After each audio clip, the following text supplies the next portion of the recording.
Looking at the succession planning, this is a simple case. All we have is Peter transferring his investments in Singapore into a Singapore trust.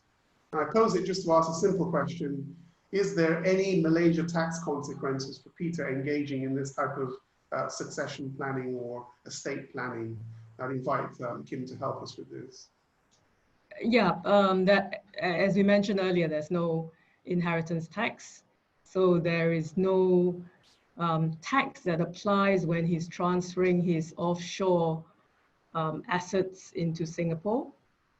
And the other thing to note as well is that in Malaysia, we don't have corporate gains tax or capital gains tax unless we're talking about real property. Right, right. So the main tax we have is really just income tax. Right, and insofar as the income that used to accrue from these financial investments, would Peter be liable both before, in terms of the income stream before he put it into trust, and would there be a difference when he puts it into trust and the income stream no longer goes to him? Is there, what's the analysis from that perspective?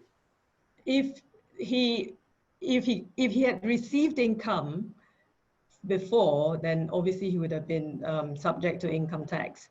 But Malaysia's income tax laws is based on territory.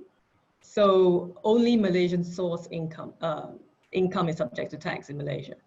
So if you hold, shares in the UK or Singapore, you won't be taxed on dividends from those shares.